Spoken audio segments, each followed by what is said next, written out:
Si Robert Lewandowski fait le show pour son dernier match de la saison avec le FC Barcelone, eh bien, il y en a un qui passe littéralement à côté de son match, du moins pour cette première mi-temps.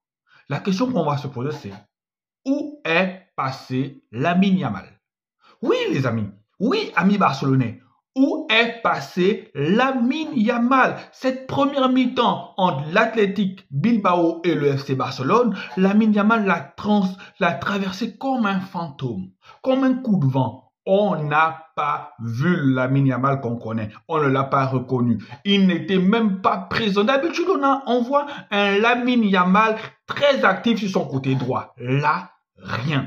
On voit un Lamine Yamal qui ne maîtrise rien de ses prises de balles, qui n'est pas entreprenant, qui n'est pas efficace, qui n'est pas virevoltant. Un Lamine Yamal tétanisé. Qu'est-ce qui se passe? Est-ce que c'est la fin de saison? Est-ce qu'il a joué trop de matchs, ça revient maintenant? Ou est-ce que c'est le stade qui est hostile? Ou est-ce que c'est le fait qu'il est en face de son ami Nico Williams qui le déstabilise autant? Personnellement, je n'ai pas la réponse. Mais ce que je sais, c'est que dans ce match-là, sincèrement, ce Lamine Yamal-là, c'est pas une première mi-temps de Ballon d'Or. Non, ce n'est pas une première mi-temps de Ballon d'Or. Lamine Yamal est transparent. Lamine Yamal n'impacte pas le jeu du FC Barcelone. Et on a même vu qu'aujourd'hui, le jeu du FC Barcelone penche plutôt du côté droit, du côté de Rafinha et Alejandro Balde qui est impérial. Alejandro Balde, on le voit tout de suite,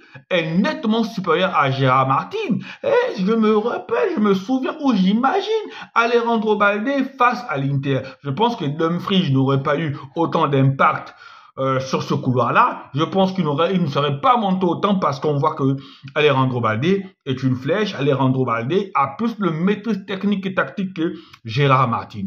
Lewandowski marque son 26e et son 27e but de la saison. C'est une très bonne saison pour Lewandowski. Lewandowski montre que malgré son âge, ça reste encore un attaquant qui, lorsque ça tourne bien, peut rendre d'énormes services à ce FC Barcelone-là. Et c'est bien normal qu'on lui propose de prolonger. Son premier but, ce premier but-là, il n'y en a pas beaucoup qui auraient essayé ce geste-là. Allez, amis barcelonais, notre équipe est en place, notre équipe maîtrise le match. On a encore un Pedri impérial dans cette première mi-temps-là. Pedri impérial au four au moulin qui distribue, qui calme le jeu quand il faut calmer, qui temporise quand il faut temporiser. Et on a à côté de lui un Gavi, toujours aussi volontaire, toujours aussi combatif, toujours aussi là quand il faut aller au charbon, quand il faut mettre des coups. Voilà, c'est le FC Barcelone qu'on aime voir, c'est le FC Barcelone qu'on aurait aimé voir aller jusqu'en finale, mais qu'à cela ne tienne. L'année prochaine, je pense que cette équipe-là tiendra la route. Il faudra juste ajuster encore un peu la défense et prendre un Gavi. Allez, on se retrouve pour la deuxième mi-temps pour un débrief général du match. Allez, à plus.